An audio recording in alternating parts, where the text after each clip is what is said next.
नमस्कार। आज हम बात करने वाले हैं भारत की नई शिक्षा नीति 2020 के बारे में। ये एक ऐसी पॉलिसी है जो हमारे सीखने और सिखाने के तरीके में एक क्रांति लाने वाली है। तो सबसे बड़ा सवाल ये उठता है कि आखिर हमारे एजुकेशन सिस्टम को इतने बड़े एक कंप्लीट बदलाव की जरूरत पड़ी ही क्यों? और सच कहूं तो इसका जवाब हम सब ने अपनी जिंदगी में कभी ना कभी जरूर महसूस किया है। चलिए, इसे बेहतर तरीके से समझने के लिए एक स्टूडेंट की कहानी लेते हैं। मान लेते हैं उसका नाम आरव है। तो आरव की असलियत क्या थी? सोचिए, एक भारी भरकम स्कूल बैग, क्लास में हर वक्त बस रट्टा मारकर अच्छे नंबर लाने का प्रेशर, क्रिएटिविटी के लिए तो मानो कोई जगह ही नहीं थी। और नतीजा, जब भविष्य के बारे में सोचने का वक्त आया तो वो पूरी तरह कंफ्यूज था। उसे असल में क्या पसंद है, साइंस, आर्ट्स, म्यूजिक या फिर कोडिंग?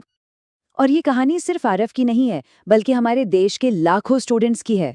और इसी बड़ी समस्या का समाधान बनकर आई है राष्ट्रीय शिक्षा नीति 2020।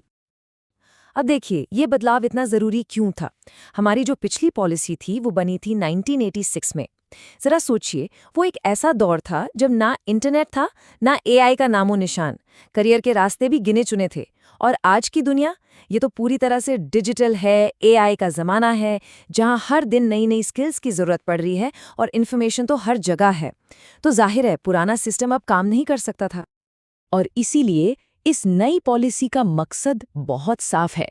सिर्फ रटना सिखाना नहीं, बल्कि सोचना सिखाना है। तो आखिर ये एनईपी 2020 है क्या?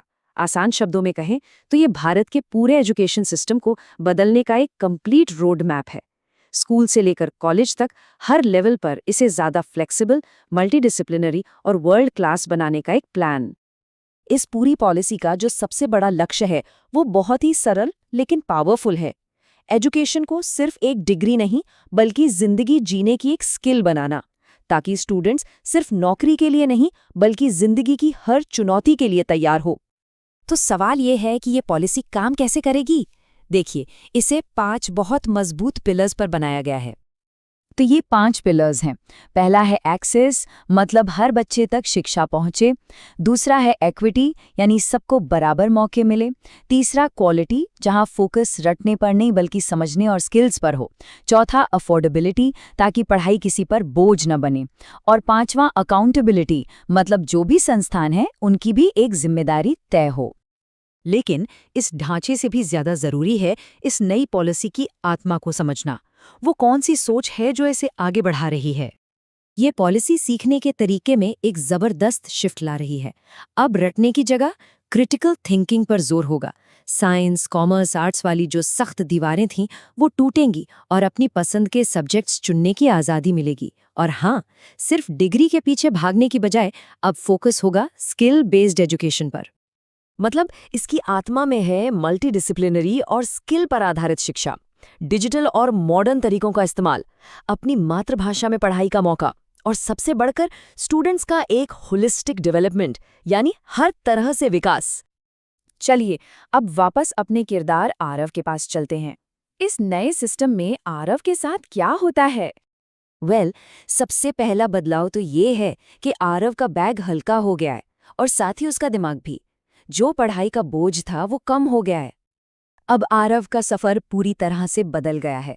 अब वो चाहे तो कोडिंग के साथ पेंटिंग भी पढ़ सकता है।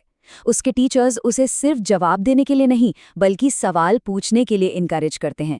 एग्जाम्स अब सिर्फ याददाश्त का टेस्ट नहीं रहे, बल्कि ये देखते हैं कि उसे कितनी समझ है।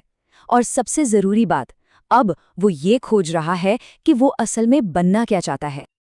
और पता है, यही एनईपी 2020 का सपना है, हर बच्चे को उसकी अपनी अलग पहचान खोजने में मदद करना। तो कुल मिलाकर इस पूरी पॉलिसी का सार क्या है? बस एक लाइन में, शिक्षा को एक बोझ नहीं बल्कि जिंदगी का एक खूबसूरत सफर बनाना।